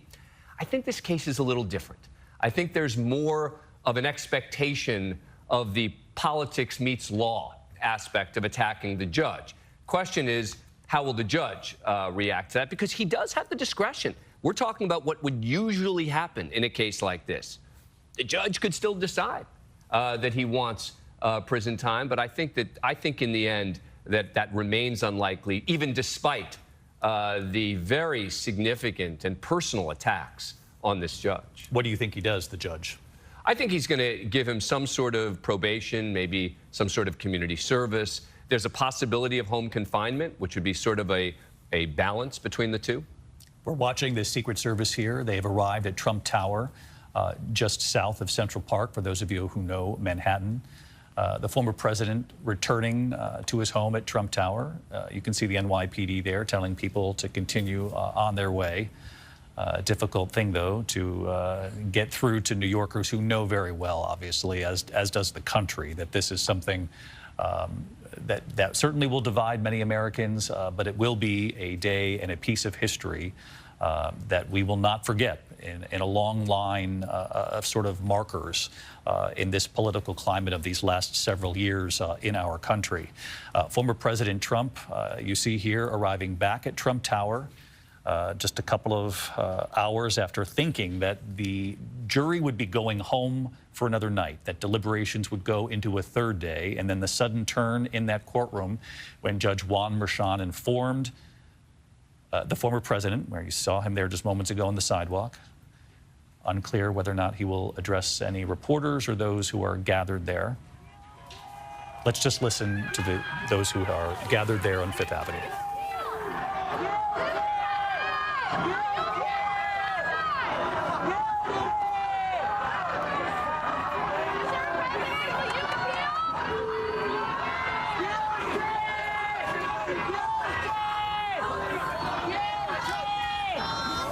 Familiar gestures from the former president, though no words. A sort of rarity from the former president, and it's hard to decipher the differing chants. What we're hearing from folks there, though, those on the ground will be able to report that out later. One thing we did take note of over the course of this trial is that the crowds gathered in Lower Manhattan were small by comparison of what we have seen by way of rallies in the past or gatherings in support of or against the former president. And John Santucci, I want to bring you in on that. The fact that what we witnessed in Lower Manhattan over the last couple of weeks, there wasn't large-scale protesting outside that courthouse. I want you to weigh in on that, and also you have a reaction from Stormy Daniels just in. Yeah, David, a couple things. First, if I could, David, just an observation from what we just saw of Donald Trump walking up in front of the building. David, I remember it almost like deja vu, and it's funny because it's so critical to what came up in this trial. the weekend that the Access Hollywood tape came out in October of 2016, that image that we just saw, David, is a rinse and repeat of what Donald Trump did the Saturday morning as he was hunkered down in Trump Tower, plotting what to do for his first run for the White House. He came outside the tower, he pumped his fist on the corner of 56th Street, looked around for a second, and walked back in. It is literally copy and paste what the former president did as a candidate under intense pressure, under what was at that point, David, the worst moment for his first campaign for the White House. And just to see that again as someone that has covered Donald Trump for that long, from that moment, it really is just an unbelievable image to see again a day after another one that was so horrible for him, to see him doing that exact thing. I mean, Donald Trump has a playbook. We know that. He talks about every day of his life being an episode of a TV show.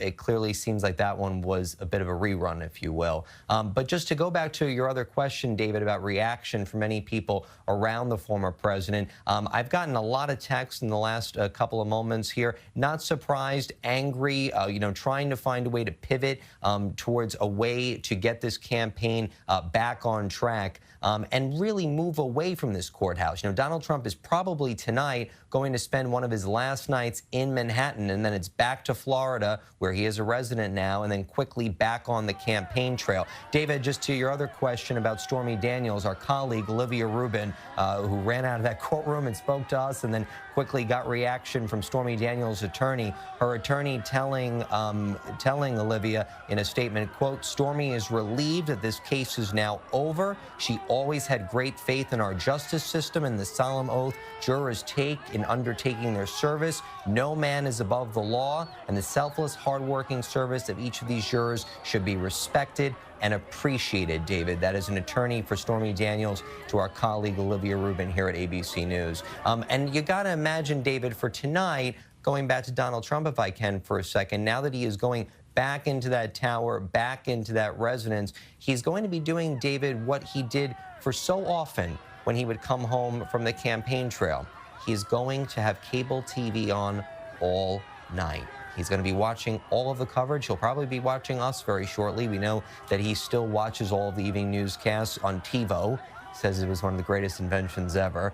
And he'll be focusing on all of the commentary, taking this in. He'll start doing what he always does, working the phones, asking people, what do they think about this? It is going to be very hard for people to tell him much of this is good, because as we've talked about repeatedly, and you mentioned this earlier, David, and it's a great point and an important one, Donald Trump is obsessed with two sets of numbers. Ratings, he was always focused on TV ratings, and poll numbers. And we know that those polling numbers that have shown that if there was a conviction in this case, it could impact a small but important swath of voters. That is something he's going to be asking people when he starts doing the phone calls tonight. How many voters do you think? Could this be a problem? I want to bring in Rachel Scott, who covers the race for president on that point. John, thank you. Stick with us here. Rachel, just looking at these numbers here, the latest ABC News Ipsos poll, 20% of Donald Trump supporters said they would reconsider or withdraw their support for him if he were convicted in the New York case. Now, of course, it's still early on. The numbers in these polls have showed, considerable movement back and forth, but within a range, which I always find fascinating this far out. This race is very close in this country. It's very close in the key battlegrounds, which we all know. The Electoral College is what decides these presidential races. But inside the campaign, they have got to be concerned about the potential if these numbers hold, because 20% of supporters who might reconsider changing who they would vote for could be just enough to make the difference in an election that's 1 or 2 points, at least nationally. David, over the last several weeks, there are advisors in the Trump campaign, allies to the former president, who have simply just been concerned about the image of having the former president, a presumptive Republican nominee, inside of the courtroom. Now, the former president walking into Trump Tower, he was followed behind him with several campaign aides. They're going to walk into that building and have to contend with something that no other campaign has ever had to face in American history. And that is how to have a presumptive Republican nominee who is also a convicted felon now try to get to the White House. We have seen the former president bounce from the campaign trail back to the trial and the courtroom back to the campaign trail. And his advisors are in fact worried, as is the former president, as we know, that he keenly follows many of these poll numbers, how much of a political liability this is going to be for him, not only within his own base. We know, according to our ABC News Ipsos poll, that 80% of Trump supporters say they will stick with him, but it's that 20% who say they'll either reconsider or withdraw their support. And even when you look at other polls, 17% of independents in a latest Quinnipiac poll said that they might be less likely to vote for the former president if he's convicted of a crime. That is a big concern for the former president, because we know just how close this race could be. So even just having a small swath of those voters turn away from the former president could make all the difference in these critical battleground states. One group that is not turning away from him, David, I will tell you, it is the Republican Party. They have lined up one by one behind the former president. We're already seeing that reflected in the number of statements that we received since the verdict was actually reached and read inside of that Manhattan courthouse. And not only that, we saw something too that was pretty unprecedented, David. We saw a number of Republicans line up behind the former president at that Manhattan courthouse, including the second in line to the presidency, the Speaker of the House, David. They are standing by him as he goes through this. You talk about the Speaker of the House, Mike Johnson, and as you know, he was in that courtroom. In recent days, there has been, Johnson Tucci alluded to this earlier, a sort of tally of who showed up in that courtroom to show their political support of Donald Trump, who within the Republican Party, Speaker Johnson among them. And we know that politically up on the Hill, Speaker Johnson has tried to move forward certain issues that Donald Trump was putting pressure on Republicans not to move forward with. But on this particular point, they sort of cleared the deck. Speaker Johnson, in a show of political unity, showed up at that courthouse here in New York.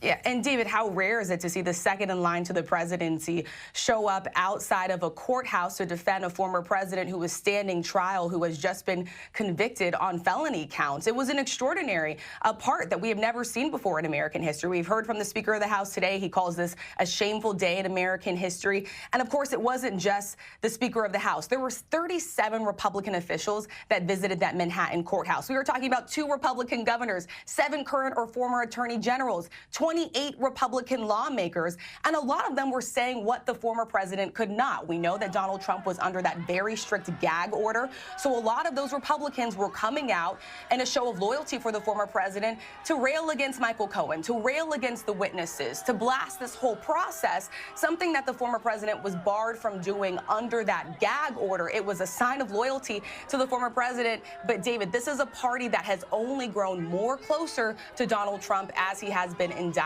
and now as he has been convicted. We have learned moments ago the Trump campaign says that their fundraising site is down because of the volume of people, supporters looking to show in sizable numbers, according to the Trump campaign, their support of the former president.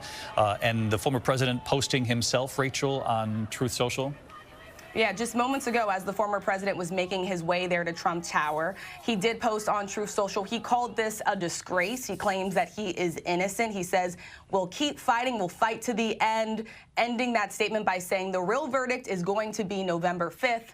By the people, and it certainly will, David. It will certainly be up to the people of the United States to decide whether or not they want to put former President Donald Trump back in the White House. Rachel Scott, our thanks to you as well this afternoon. Of course, these polls don't indicate that if they change their mind on Donald Trump because of the conviction, that they would necessarily vote for President Biden instead. But certainly a question moving forward in the polling will be whether or not certain voters in this country can stomach, if you will, voting for a convicted felon, and for those whom it makes no difference at all. That's going to be a question certainly asked of voters with greater intensity now that it is a reality.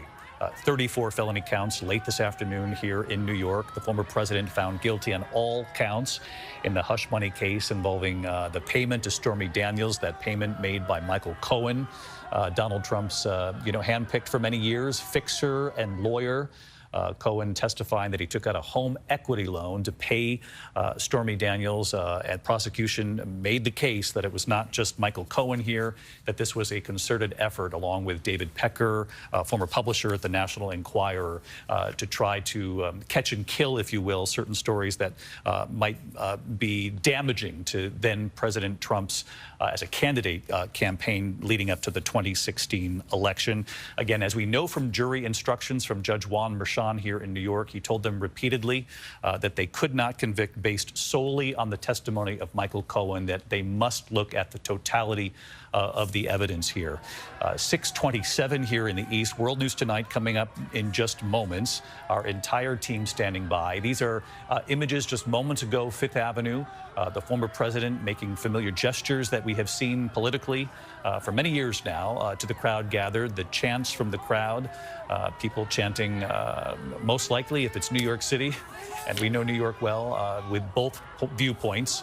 And certainly we heard and saw that downtown, although the size and scope of the crowd downtown was much smaller than what we have seen along the way, certainly at political rallies and other moments of support or demonstrations against, really both kinds of demonstrations. What we saw at the courthouse in Lower Manhattan wasn't what we have seen certainly in recent years. Dan Abrams, a final thought from you as Judge Juan Merchan, as you say, will rely on suggestions from a probation officer, sort of extraordinary to wrap your head around this, that the former president of the United States, like any other convicted felon, will have to sit across from a probation officer, be asked several questions, and then that officer will suggest to Judge Merchan where to go from there. Right. The probation department will make a recommendation. But I think in this case, the judge is going to kind of do this one on his own. Yeah. You know, in a typical case, you need some advice from the probation department. You need to interview. You need to learn about the defendant.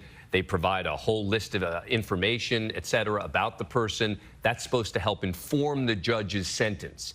Here, the judge knows a lot about Donald Trump. I'm not sure he's going to need a lot of assistance from the probation department. Not sure that he's going to rely one way or the other on that. But there's a huge range here of possibilities in terms of a sentence. You're talking about anything from no jail time at all to up to 4 years in prison. No one expects anything like the top end. The question really just becomes any jail time at all. And as you and I have talked about repeatedly, I think that's unlikely. And it's not 4 years for each felony count. It's 4 years over the course of all these counts. Right. I mean, it could concurrent. It could, in theory, be 4 years, but it's not. Yeah, that's just correct. That's not a practical reality in this case, based on these particular crimes. We will wait to see, and as you suggest, I certainly believe that is the case. Judge Juan Merchan certainly will be likely coming up with whatever decision he comes up with, mostly on his own, and he's had some time to think about this. Certainly the potential that he would have to come up with a sentence for a former president of the United States who late today was found guilty on 34 felony counts in a New York courtroom. Again, the former president Donald Trump back at Trump Tower tonight, deciding what his next move will be as he continues in this race for president. World News Tonight begins right now. This has been a special report from ABC News.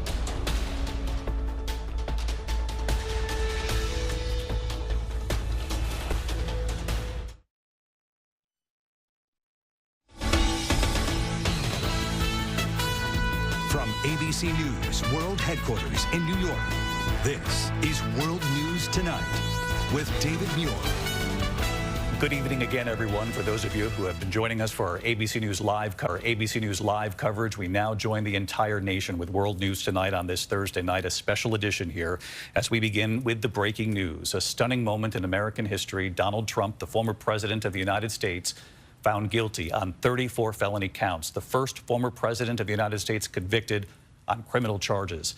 The dramatic turn in the courtroom, the judge signaling he would excuse the jurors for the day. You could see the former president actually joking with his attorney at that point, and then jurors telling the judge that they had in fact reached a verdict. Whiplash in the courtroom, a sudden change in temperature when the former president realized he was about to learn his fate. They deliberated nearly 10 hours over the course of 2 days. A short time ago, Donald Trump returning to Trump Tower right here on Fifth Avenue in Manhattan after his conviction, pumping his fist, waving at the cheering crowd. Back in court, the former president sitting stone-faced as each of the charges was read one by one guilty on all 34 counts. The former president shaking his head at times. The former president reacting immediately, coming before the cameras, calling the trial rigged, disgraceful, saying, quote, "The real verdict is going to be November 5th by the people." A short time later, we all witnessed here as we were carrying this live on ABC, the former president seen leaving the courthouse, getting into an SUV. The Secret Service there gathered to drive back to Trump Tower. He will return to the courthouse on July 11th to be sentenced by Judge Juan Merchan, just days before the Republican National Convention. In fact, that sentencing 4 days before the RNC meets. Our chief legal analyst, Dan Abrams, with me here on the desk. We'll go to him on what this means, the law, the decision, this moment in history, and our correspondents with reaction. Mary Bruce is at the White House tonight. Rachel Scott on Capitol Hill with reaction from Republicans, what this does in the race for president. But first, the dramatic scene that played out late today from our senior investigative correspondent, Aaron Katersky, leading us off at the courthouse. Tonight, former President Donald Trump defiant, arriving home at Trump Tower after being found guilty as charged of all 34 counts of falsifying business records. Trump, now a convicted felon. The historic verdict coming after nearly 10 hours of deliberations. A unanimous jury of 12 New Yorkers made Trump the first president in history to be a convicted criminal. It was an extraordinary turn in the courtroom. Just moments before jurors signaled they had a verdict, Judge Juan Merchan indicated he was going to excuse them for the day. Then a dramatic shift. Trump went from joking with his attorneys to sitting stone-faced, looking down as the jury read the verdict count by count. Prosecutors proving Trump falsified business records to conceal a $130,000 hush payment to porn actress Stormy Daniels to keep her story from voters before the 2016 election. The former president then marching out of the courtroom with his lawyer Todd Blanche by his side. This was a rigged, disgraceful trial. The real verdict is going to be November 5th by the people. And outside court,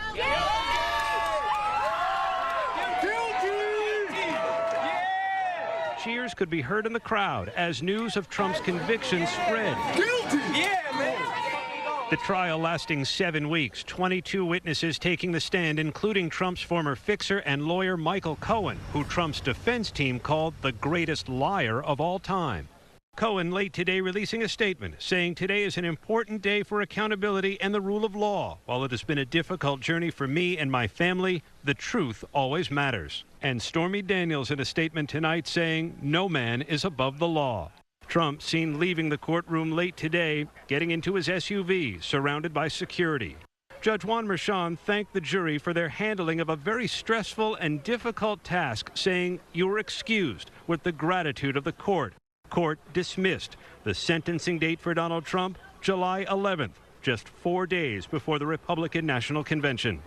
All right, so let's get to Aaron Katersky, our chief investigative correspondent, live outside the courthouse again tonight. And Aaron, as we were on the air, you reported on this extraordinary shift in temperature in that courtroom. Judge Juan Merchan at first indicated that jurors would be going home for the day, that this would sort of bleed into a third day of deliberations, which ostensibly would be a good sign for the defense team, a good sign for the former president that they had not come to a unanimous decision here.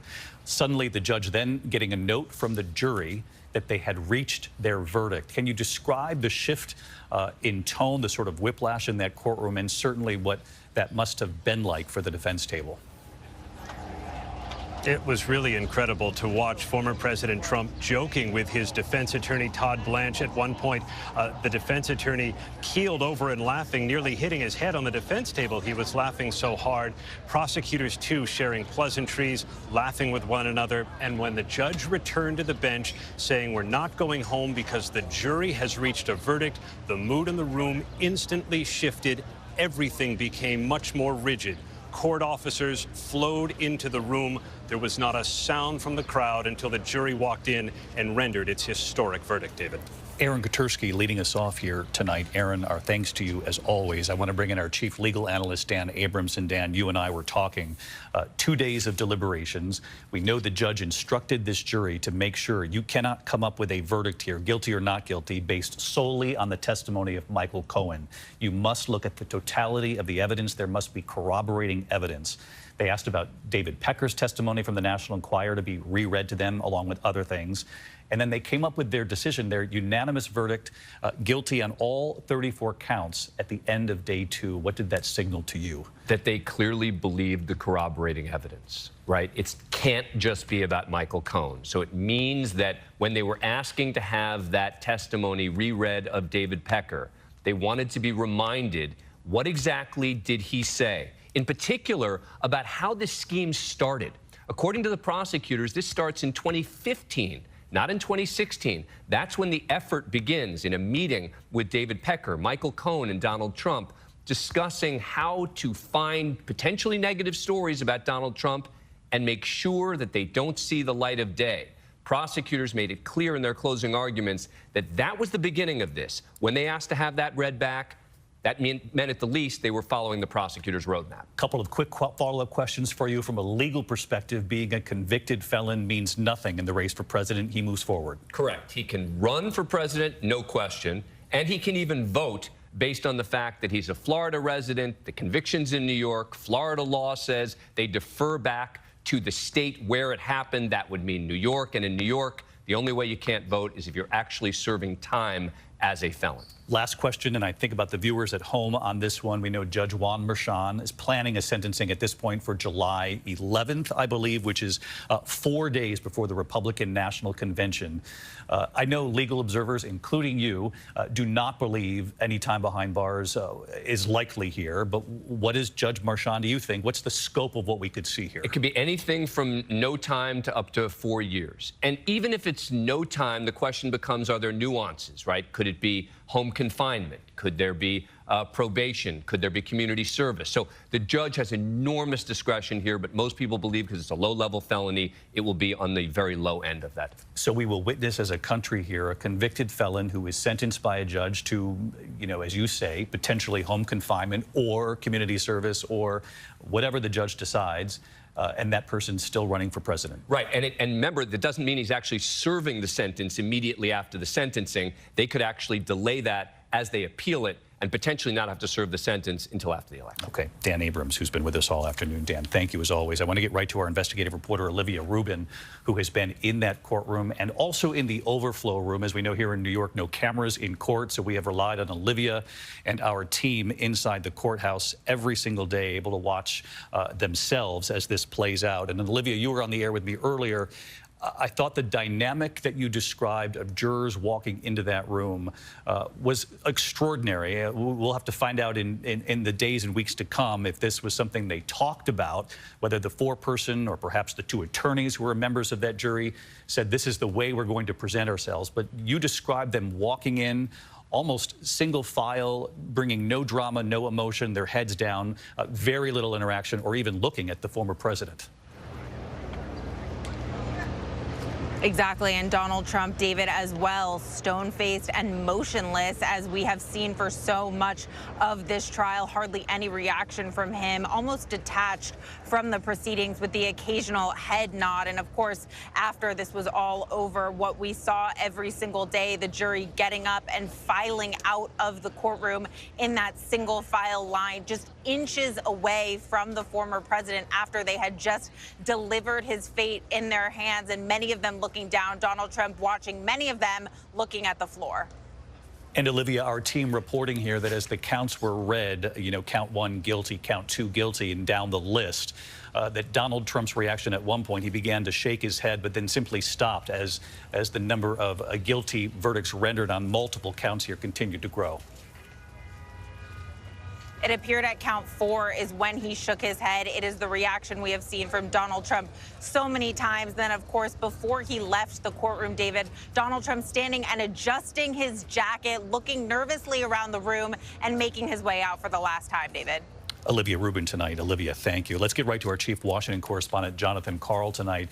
John, the race for president. Folks at home, you know, we've seen this in the polling, have said overwhelmingly that they did not want a Joe Biden-Donald Trump matchup. It is what the country is staring down now as we head toward Election Day. The national polls show this is a 1 or 2 point race. In many of the key battlegrounds, Donald Trump actually ahead of Joe Biden. The question going forward, and pollsters are likely going to ask this right away, is, does this conviction change any of the minds of those who have said they would vote for Donald Trump?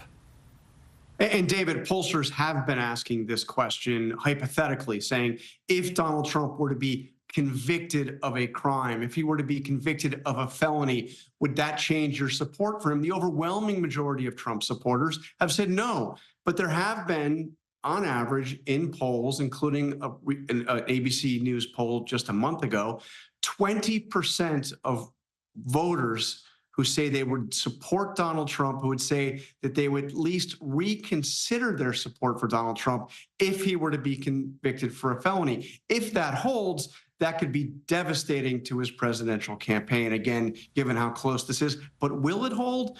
I mean, we just don't know, David. It's important to remember Trump is now, he was indicted on 4 different venues, 2 federal, 1 state, now this one in New York. And each of those indictments actually only helped his campaign. He actually only improved after being indicted. So we'll see what happens now that an indictment has led to a conviction. John Carl with us as well. John, thank you. I want to bring in our executive editorial producer, John Santucci, who's covered Donald Trump for many years. And John, you have inside reporting from within the Trump campaign, within the Trump family. It's my understanding it was Eric Trump who was in the courtroom today. Other children have been in the courtroom along the way, but noticeably absent Melania Trump and Ivanka Trump. Yeah, it's interesting, David. Eric Trump has been by his father's side for much of this case, many of the other cases. But of course, his brother Donald Trump Jr. had also been there earlier in the week. Ivanka and Melania have not been present at any of Donald Trump's court cases or any, of course, of his campaign events for this cycle so far. David, tonight I can tell you with inside the Trump family and inside Trump's inner circle, surprise in 2 ways. Surprised at how quick this verdict came down, but not a lot of surprise, David, in what the verdict ultimately was. At least at the outset, they know there's a positive to this. They have reported that their site has crashed when it comes to fundraising. But then there's the reality in the weeks to come that they have to run with the former president, now a convicted felon. David, and actually just moments ago, my colleague Surin Kim and I learning Donald Trump tonight is actually participating in a fundraiser here in New York, so continuing that push, David. John Santucci with us. John, thank you. Let's get right to our chief White House correspondent, Mary Bruce. Mary, you were on the air with me earlier and reported in real time as it was coming to your iPhone reaction from the Biden campaign. We witnessed, and you have reported many nights here, the president seldomly actually even pointing out that Donald Trump was in the middle of this criminal trial, other than to sort of needle the Trump campaign, saying the former president is busy, I hear, in so many words. I paraphrase. Does that tactic change moving forward? Well, David, we still have not heard directly from the president himself yet, but his campaign says that today shows that no one is above the law. Look, this verdict, there's no question. It is a political gift to Democrats and the president, but his campaign is being careful not to celebrate this too much. They don't want to be seen as feeding into Trump's narrative that this was all something of a political hit job. That's something that the president adamantly rejects. Instead, tonight, in a somewhat muted statement, the campaign says today's verdict does not change the fact that there is still only one way to keep Donald Trump out of the Oval Office, at the ballot box, saying convicted felon or not, Trump will be the Republican nominee for president. David. All right, Mary Bruce with us at the White House. Mary, thank you. Let's bring in our senior congressional correspondent, Rachel Scott, because Rachel, reaction came in very swiftly from Republicans on the Hill, Republican leaders across this country. They are united behind Donald Trump.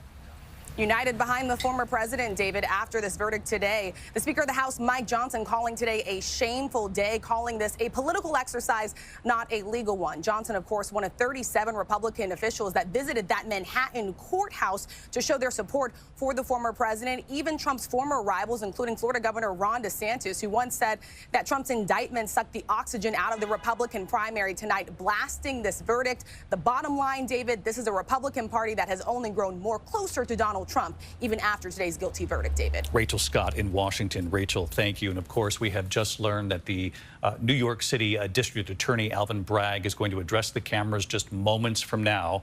A reaction coming in from downtown Manhattan, where the courthouse is. We'll take you live to that in a moment. But we're going to continue here with the other news of the day. There has been an historic reversal from the White House as we move forward here with the other news of the day. The Biden administration giving Ukraine permission to strike inside Russia with American-made weapons for the first time. So let's turn to Martha Raddatz tonight with late reporting. Tonight, with the Russian assault on Ukraine's second-largest city, Kharkiv, intensifying, the Biden administration has made a major reversal, allowing U.S.-supplied weapons to be fired inside Russia. For years, the administration balked at the idea, fearing a strike on Russia itself with U.S.-made weapons could draw the U.S. into direct conflict with Russia. U.S. officials insisting tonight the U.S. weapons will be used only to strike Russian military sites that are being used to launch weapons into Kharkiv. More than a dozen other Western countries have also approved weapons being used inside Russia. But Vladimir Putin already with a threatening response, calling it an escalation, another step towards a serious conflict in Europe and around the globe. It will be the Pentagon that will